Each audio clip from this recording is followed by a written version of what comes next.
Ese es un mantra que hay que entender. O sea, la minería no va a donde los políticos quieren. La minería va a donde la geología lo hace económicamente viable.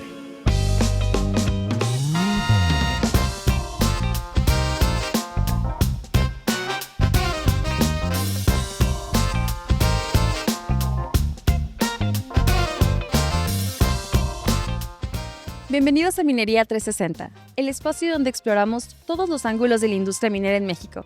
Soy Stephanie Vega y en este episodio hablaremos sobre un tema que define el rumbo de la industria, las políticas públicas que rigen la minería en México. ¿Qué hemos hecho bien? ¿Qué se necesita actualizar? ¿Y cómo se puede construir una regulación moderna que impulse el desarrollo sostenible? Este programa es una iniciativa de AMSAC, la Asociación de Mineros de Sonora, que precisamente promueve este tipo de conversaciones entre líderes, expertos y nuevas generaciones para construir el futuro de este sector. Nuestro invitado del día de hoy es Mauricio Candiani, un empresario, conferencista, analista político y experto en estrategia. Fue diputado federal, impulsor de las reformas de la ley minera en el año 2005 y ha estado vinculado al sector desde la banca de su inversión. Su perfil combina la visión externa con el conocimiento profundo del sistema político mexicano, lo que nos da una perspectiva única sobre cómo mejorar el marco normativo que rige la minería el día de hoy. Antes de comenzar, queremos recordarles que si les interesa todo este tipo de conocimientos y esto para conocer un poco más de la minería, no se les olvide suscribirse para que no se pierdan ninguno de nuestros episodios de Minería 360. Ahora sí, pues bienvenido, Mauricio. Muchas gracias por poder acompañarnos el día de hoy. Estuvimos recientemente en la conferencia que estuviste dando, la verdad nos pareció súper interesante. Entonces queremos platicar contigo cómo te sientes, cómo estás. Increíble estar aquí en Cananea y además de ver cómo el dinamismo de los proveedores y el entusiasmo de los que hacen posible una industria que opera 24/7, 365 días del año, ver los engranajes funcionando es muy apasionante. Sí, es algo que hemos estado notando, cómo poco a poco cada vez va creciendo más, ¿no?, este tipo de eventos. Entonces, bueno, quisiera que habláramos un poquito más precisamente de lo que estuvimos escuchando contigo. Tú vienes de un mundo político, legal y estratégico, y tu acercamiento a la minería ha sido desde afuera, pero aún así con un enfoque, o sea, con una profundidad más allá. Desde tu formación en ciencias políticas y tu paso por el Congreso, ¿qué es lo que has detectado de afuera en la minería mexicana? La minería mexicana tiene un tránsito en dos carriles que pocas veces se tocan. O sea, por un lado es una industria moderna, potente, muy competitiva, que opera activos de clase mundial, diversificada en su inversión, que utiliza tecnología en la más de sus operaciones, en la punta de lanza de muchas de las cosas que usa para extraer los minerales y para hacerlo además de manera eficiente, a precios competitivos y cumpliendo un montón de disposiciones legales que tiene este país. Por otro lado, es una industria excesivamente silenciosa, casi no le habla a otros sectores, es muy introvertida, diría yo, y que solo sale a compartir algo hacia el mundo exterior, generalmente cuando recibe un impulso de algo que les quieren o limitar, o prohibir, o complicar, o que los hace sentir cierto dolor, y entonces salen a explicar, generalmente con argumentos bien pensados, porque eso puede ser una mala idea. Pero fuera de las comunidades donde empresa por empresa tiene la natural misión y yo te diría el incentivo de relacionarse para crear comunidad, la marca minería mexicana es una marca que está poco presente en la conversación, siendo, por cierto, indispensable para el resto de los sectores productivos. Sí, justo aquí en unas notas que estuvimos haciendo mencionabas como estos 4 aspectos, ¿no? ¿Qué es eso? Que es productiva, que es riesgosa, que es compleja, que es discreta. Sí, en esa lámina lo que yo explico es productiva porque es una minería competitiva con el resto del mundo. O sea, cuando tú vas a una de las mejores minas de Chile o las mejores minas mexicanas o las mejores minas australianas, vas a ver parámetros de operación global muy similares. No tenemos nada que no podamos presumir que buenas credenciales en la minería de alto nivel. Es una minería que a su vez ha sido en ciclos de precio alto y en ciclos de precio bajo, ha logrado mantener sus operaciones.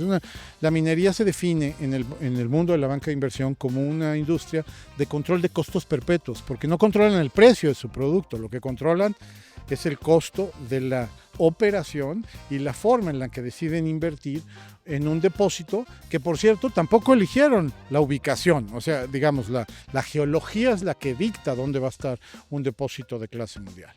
Es, a su vez, también una operación de misión crítica. Hacer minería no es un juego infantil, es una operación compleja, sea subterránea, sea de tajo abierto, sea una operación absolutamente nueva que venga de lo que en Estados Unidos se llaman Greenfield Project, o venga de una mina muy longeva, de mucha historia, pero que ahora se mina con otra escala, otra tecnología y otras leyes. Es una operación en la que hay que tener cuidado perpetuo, con equipos, con personas, con insumos, con químicos, con procesos metalúrgicos. Hay que estar al tiro todos los días, todos los años, todo el tiempo. Entonces eso es una operación que tiene que manejar ciertos niveles de riesgo. Por otro lado, es una minería que tiene la característica de ser discreta. O sea, si tú no eres de una familia minera, si tú no naciste en un pueblo minero, si no tienes un pariente que haya trabajado en una operación minera, difícilmente en tu vida visitas una mina. O comprendes lo que es, todo lo que implica. Que ya comprendas, ya significa un salto cuántico. ¿Sí? Entonces, cuando alguien estudia la cadena de valor minero y entiende que hay prospección, que hay ciertas fases de exploración, que luego hay ciertas fases de obtención de permisos, que justifiquen la construcción y puesta en marcha de una infraestructura específica y que eso eventualmente un día se convierte en una mina de cierto tamaño por cierto periodo de tiempo y que ese proceso puede durar entre 15 y 30 años. Suponiendo que los fundamentales de capital y precio le ayuden al proyecto, entonces te puedes quedar muy impresionado. Pero eso es como el secreto mejor guardado de la patria. Y luego finalmente lo que decía es que es una minería muy competitiva, o sea, todo el tiempo está cuidando que financieramente haga sentido cada una de las operaciones, decisiones de equipo, extensiones de mina, incluso cuando le toca cerrar una mina, que el proceso de cierre sea ordenado no solamente cumpliendo con la legislación, sino siendo financieramente viable con las previsiones que se utilizan en este tipo de sectores. Eso muchos otros sectores de la industria global lo deberían de tomar como ejemplo, o sea, porque tú te pones a pensar, por ejemplo, en una planta industrial de lo que quieras ahorita imaginarte, pues esa planta de repente puede cerrar y no necesariamente hay un plan de cierre comunitario o un plan de cierre ambiental o un plan de transformación de capacidades productivas locales para cuando la mina se vaya, o la planta en el caso que te estoy poniendo. Entonces, eso es muy impresionante. Pero en esas virtudes creo que de repente hay una personalidad del minero. Es un sector que se habla a sí mismo. El 90%, no te voy a decir que todo el tiempo, porque hacen interacciones de repente con otros sectores, pero en general se habla a sí mismo. ¿Tú cuándo has ido en un avión y visto un anuncio de una mina? De una mina. Sientes que minos o de una empresa minera o de un proyecto minero que sea muy relevante para un estado. De repente se puede dar una transacción de una operación minera y ni siquiera salen los medios de negocios. Y puede ser de $1,000 millones. Y no sale ni en la sección más modesta del periódico de ni inversión. En las letras pequeñas. ¿No? Porque tienden a ser, con mucho orgullo y lo que tú quieras, pero ensimismadones, ¿no? Hay pocos voceros de la minería. Y te quiero poner otro ejemplo. Imagina tú la industria de autos de este país. Hombre, es uno de los motores de la economía de México. La industria de creación de líneas de producción de autos de distintas marcas no deja duda que las hay en muchos estados, es muy relevante, es también multi origen de dónde venga la inversión y es un producto que se exporta a distintos mercados del mundo. Bueno, si fueran a bloquear el acceso a una planta de manufactura de automóviles en San Luis Potosí o en Puebla o en Guanajuato, sería comunicación y nota nacional, ¿no? Alguien puede de repente cerrar un camino y hacerle la vida complicada a una operación minera en Guerrero o en Zacatecas, y es una noticia ese caso municipal. A eso me refiero con que son de repente demasiado prudentes. Y la otra cosa que creo que es importante es el sector minero. Es un sector que al recibir una reforma que fue muy contra sector privado en el sexenio anterior, que prácticamente nulificó las opciones privadas de exploración minera fuera de aquellos títulos de concesión minera que se respetaron y se siguen respetando, lo que hizo fue fracturar el ciclo de exploración, desarrollo y producción. Entonces no lo estamos viendo, es lo que yo llamo un dolor pasivo. Los mineros saben que están viviendo ese valor, saben que hay proyectos que se están viendo afectados, pero no necesariamente lo verbalizan con vehemencia a el resto de los tomadores de decisiones, del Poder Ejecutivo, del Poder Legislativo, incluso del Poder Judicial. Entonces, creo que esta industria tendría que ser mucho más vocal, mucho más presunciosa en el buen sentido del término de lo que hace allá afuera y mucho más ilustrativa del impacto que genera, ¿no? Donde la noticia no sea un accidente, sino sea un proyecto productivo, donde la noticia no sea un cierre, sino sea una nueva mina, y donde cuando haya problemas normales, que los hay, como el resto de los sectores productivos, pues se puedan ventilar en público y en privado como un sector que tiene que comunicarle siempre al mundo que podrá no ser el más bonito, pero sí es uno de los más indispensables. Así es, eso iba a decir, que es una industria vital.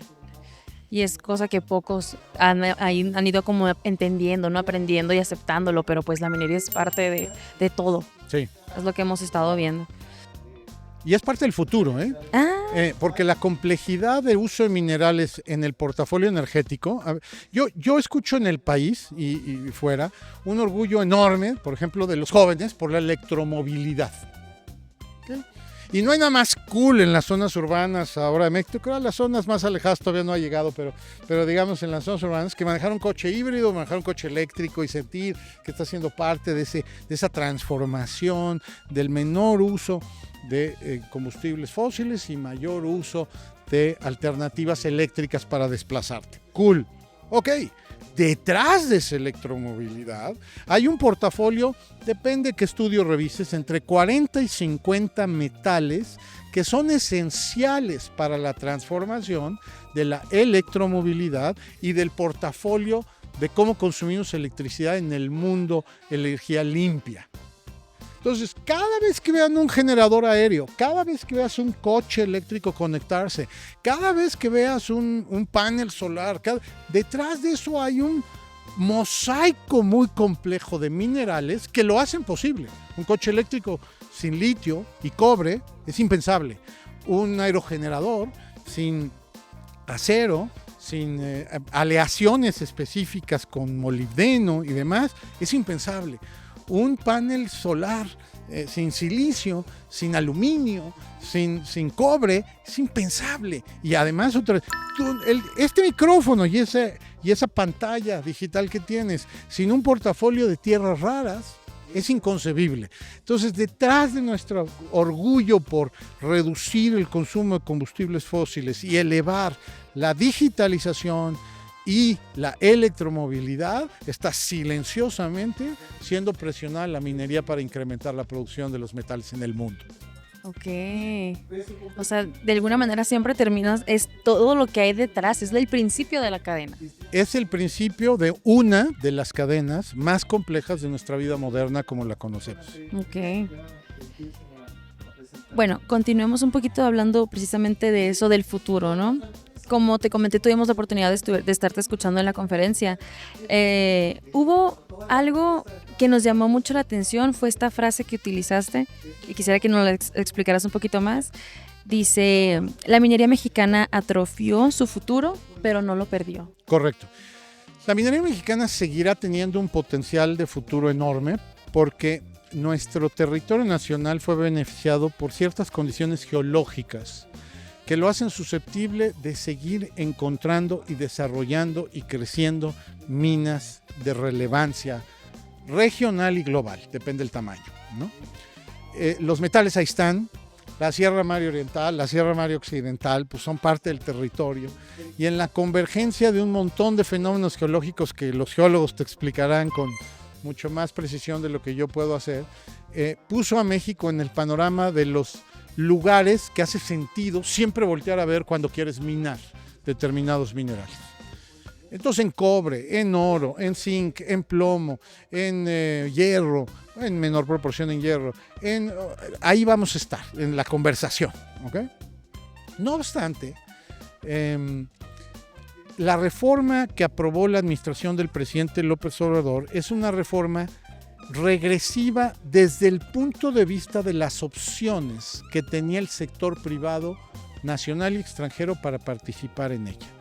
Al prohibir la expedición de concesiones a particulares en territorio libre, como se tenía en la ley anterior, y al poner en la panza del Servicio Geológico Mexicano todas las posibilidades de exploración futura de aquel territorio que no fuera concesionado y vigente, lo que hizo fue ponerle un freno, así, pero haz de cuenta que vas en un coche y metes el freno de mano. Ya venía lentito por otros factores que no tienen que ver con el gobierno, pero le metieron un freno de mano a la exploración. Okay. Entonces, eso ya hizo daño en una serie de empresas privadas de exploración en distintos estados. Ese daño ya está hecho. Pero no hizo daño en la producción, porque al respetar las concesiones mineras vigentes, pues las minas que estaban operando y que tenían cierta reserva de concesiones siguen operando y seguirán en tanto esa concesión no llegue al último día de su vigencia, ¿okay? Pero eso transformó una serie de decisiones, y cuando digo atrofió es, ahora tenemos cierto territorio que no se puede minar si no es con las reglas del Servicio Geológico Mexicano y los presupuestos del Estado mexicano, que son infinitamente modestos en esa asociación. Y por otro lado tienes una minería que sí tiene las concesiones vigentes y que está tratando de hacer las cosas. Pero si la atrofia que te describo del régimen de concesiones no fuera suficiente, luego tienes un segundo elemento de esa atrofia, que es autoridades ambientales, autoridades de gobierno, de la gobernanza de todos los sistemas de agua hídricos de este país, autoridades en materia de uso de explosivos, autoridades en materia de autorización de nuevos caminos, autoridades que gestionan la conversión o los contratos que se hacen entre particulares y ejidos o propiedad comunal, las autoridades que permiten convertir un ejido en propiedad privada para tener otras cosas. Todas esas, haz de cuenta que por instrucción y decreto instantáneo o por agradar al expresidente anterior, pusieron, si no todo, lo más en pausa en la permisología que hace posible una mina. Entonces hoy México tiene proyectos geológica y económicamente viables que no gozan de todos los permisos y autorizaciones para ser construidos, desarrollados o crecidos.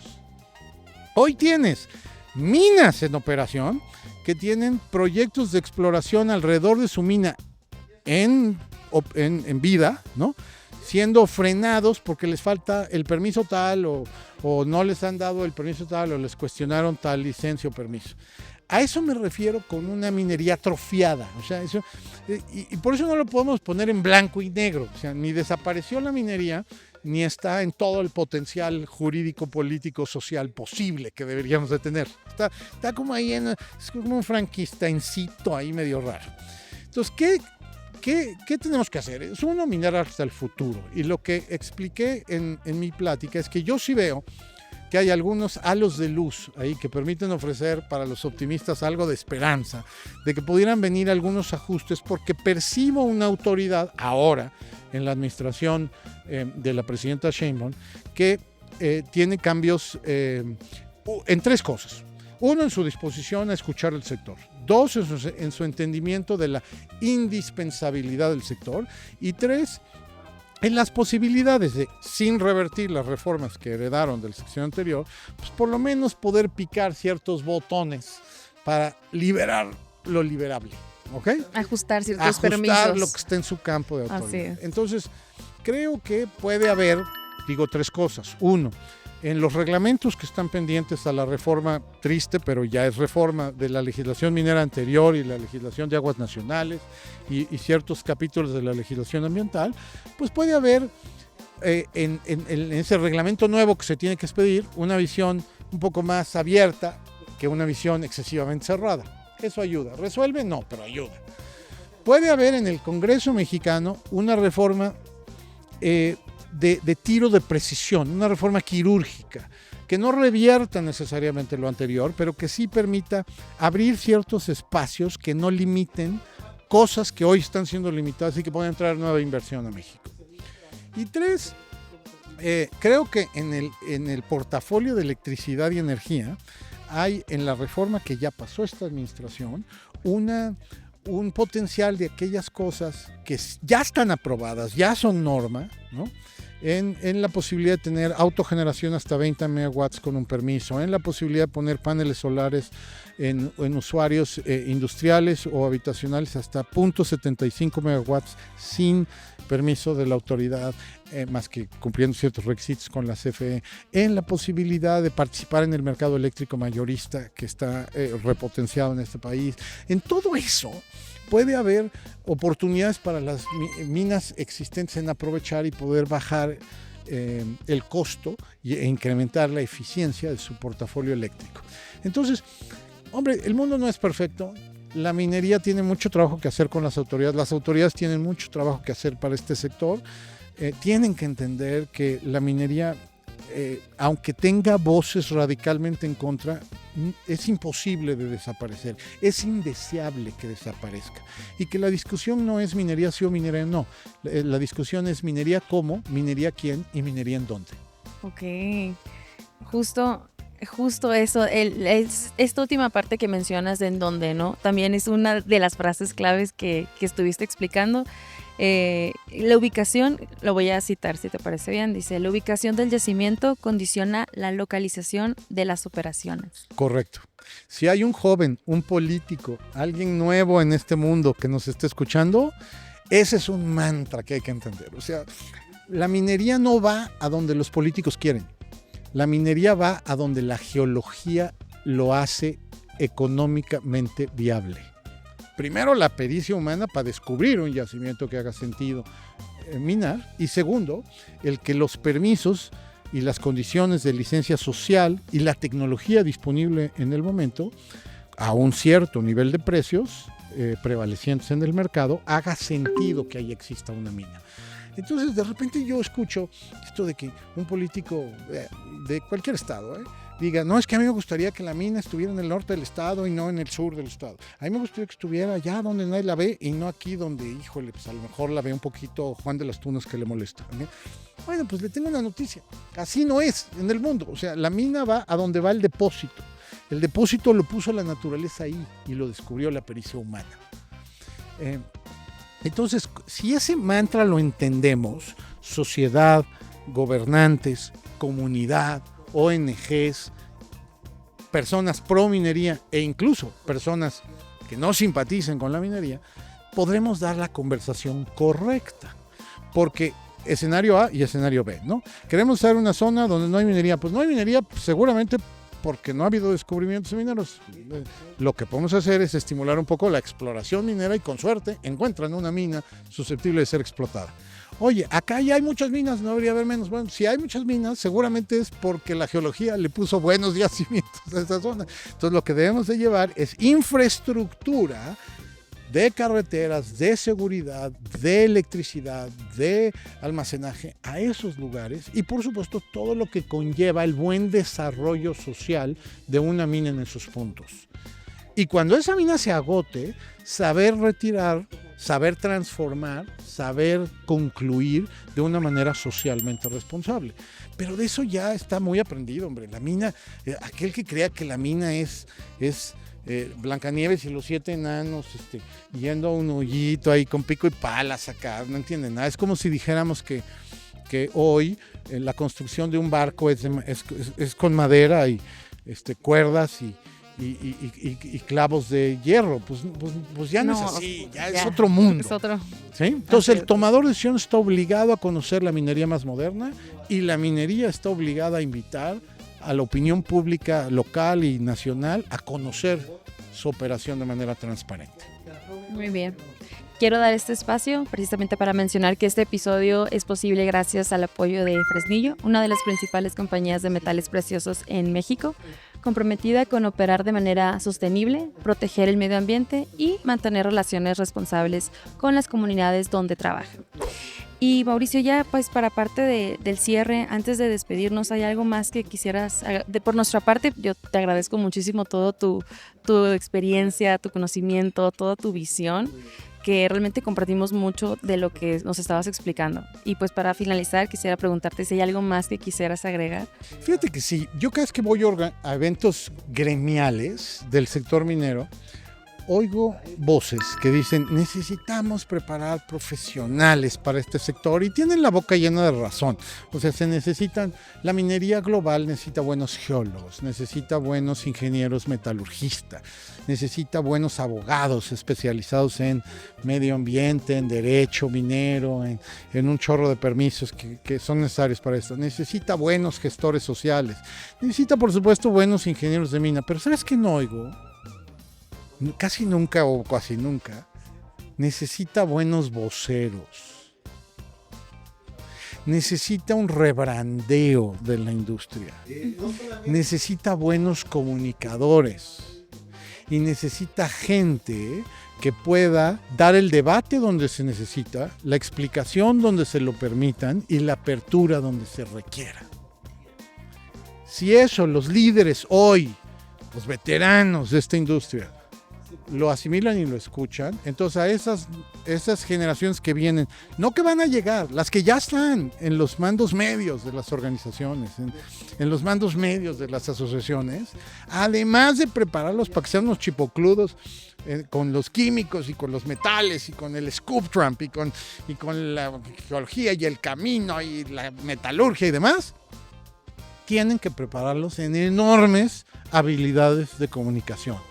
Tienen que ser socializadores profesionales y tienen que asumirse no como una industria extractiva discreta, sino como la fase de entrada de una macrocadena de valor que solo es posible si tenemos los metales correctos.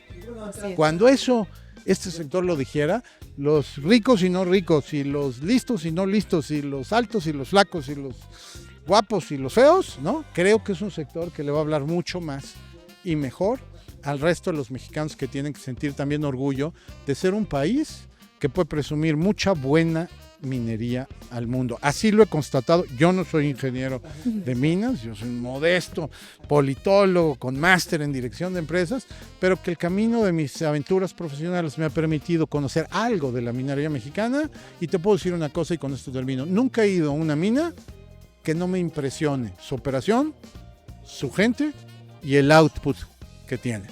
Y mira que conozco varias en este país. Así que felicidades a este sector que trabaja 24/7, 365 días del año. Me quito el sombrero. Sí, totalmente de acuerdo, Mauricio. De verdad, muchísimas gracias y estamos totalmente contigo. Esa parte que mencionas, ¿no? La importancia de cómo comunicar las cosas. Y nos quedamos precisamente con eso, con que tenemos que sentirnos orgullosos de que México es un país minero y en este estado, pues, es la industria más grande, ¿no?, que tenemos aquí. Entonces te agradezco de nuevo muchísimo por tu tiempo, por tu espacio. Pues por nuestra parte es todo.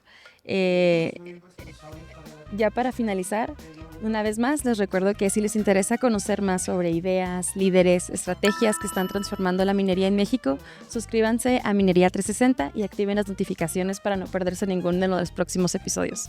Esto fue Minería 360, una producción de AMSAC. No olviden suscribirse y seguirnos para conocer un poco más, y pues seguiremos hablando más adelante sobre este tipo de estrategias. Muchísimas gracias. Hasta el próximo episodio.